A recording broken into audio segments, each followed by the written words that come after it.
Ashes series ని technology ఒక కుదిపేస్తుంది.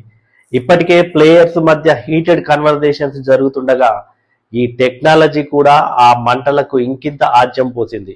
అంతేకాదు అభిమానులైతే అసలు ఆస్ట్రేలియాను బ్యాన్ చేయండి అని కొద్దిమంది సోషల్ మీడియాలో ట్వీట్లు చేయడం చూస్తున్నాము. ఇంకొందరైతే ఆస్ట్రేలియా లాంటి చెత్త టెక్నాలజీ ఇంకెక్కడా చూడలేదు, ఆ టెక్నాలజీని తగలబెట్టండి అని మరి ట్వీట్లు చేస్తున్నారు, సోషల్ మీడియాలో పోస్టులు చేస్తున్నారు.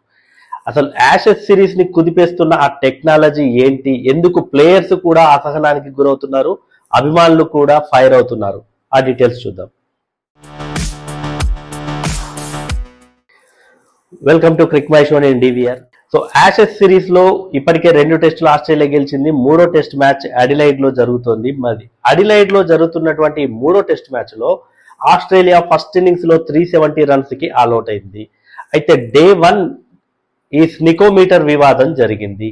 స్నికోమీటర్ అంటే తెలుసు కదా, బాల్ బ్యాట్ ని నిక్ చేసిందా లేదా. అంపైర్ కన్ఫ్యూజన్ గా ఉన్నప్పుడు, అంటే అంపైర్ కి క్లారిటీ లేనప్పుడు థర్డ్ అంపైర్ కి రిఫర్ చేస్తాడు. థర్డ్ అంపైర్ కి రిఫర్ చేసినప్పుడు తను స్నికోమీటర్ ద్వారా ఆ బాల్ బ్యాట్ ని తగిలి ఫీల్డర్ చేతిలోకి వెళ్ళిందా, కీపర్ చేతిలోకి వెళ్ళిందా, అదైతే టెస్ట్ చేస్తాడు. ఇది అందరికీ తెలిసిందే. అయితే ఈ విషయంలో కూడా స్నికోమీటర్ గతంలో 1-2 సార్లు స్నికోమీటర్ పై చాలా మంది అభ్యంతరాలు వ్యక్తం చేశారు కూడా.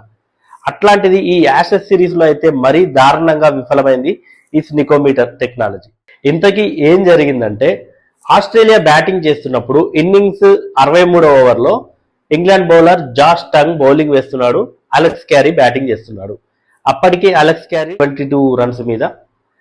అయితే జాష్ టంగ్ వేసినటువంటి బాల్ అలెక్స్ క్యారీ బ్యాట్ కి తగిలి వికెట్ కీపర్ చేతిలోకి వెళ్ళినట్టుగా అనిపించి సహా ఫీల్డర్లందరూ అప్పీల్ చేశాడు. వెంటనే దాన్ని థర్డ్ ఎంపైర్ కి రెఫర్ చేశారు.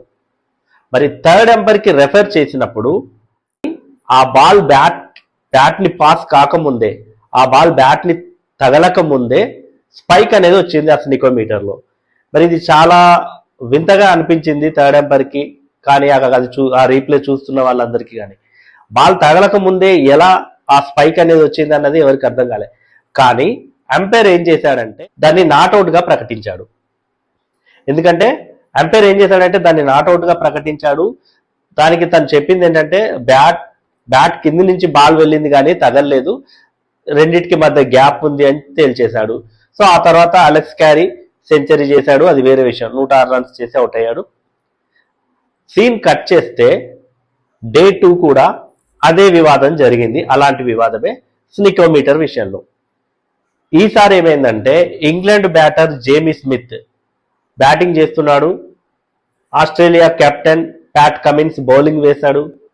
తను వేసిన ఆ బౌన్సర్ ని పుల్ షాట్ కొట్టే ప్రయత్నంలో జేమీ స్మిత్ ఆ బాల్ ని మిస్ అయ్యాడు.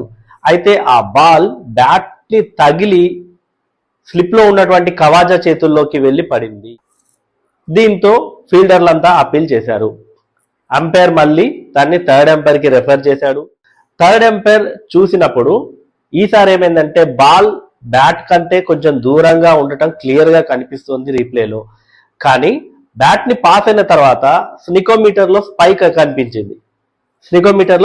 కనిపించింది. తర్వాత ఆ బాల్ మరి ఉస్మాన్ కవాజా సరిగ్గా క్యారీ చేశాడా లేదా అన్నది కూడా కొంచెం డౌట్ఫుల్ గానే ఉంది. కానీ ఇక్కడ కూడా మళ్ళీ ఏం చేశాడంటే అంపైర్ ఆస్ట్రేలియాకే ఫేవర్ గా డెసిషన్ ఇచ్చాడు.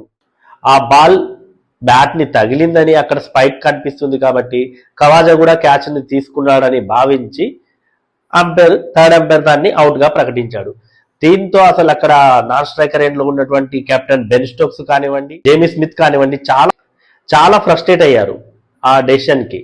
ఈవెన్ ఆస్ట్రేలియా ఫీల్డర్లు కూడా చాలా ఆశ్చర్యానికి గురయ్యారు. ఎందుకు అంటే మరి అది స్నికోమీటర్ లో చూపించినట్టుగా అక్కడ ఏమి జరగలేదు, బాల్ తగలలేదు అన్నది క్లియర్ గా అర్థమవుతుంది. అయినప్పటికీ కూడా అంపైర్ దాన్ని అవుట్ గా ప్రకటించడంతో తీవ్ర వివాదానికి అయితే దారితీసింది.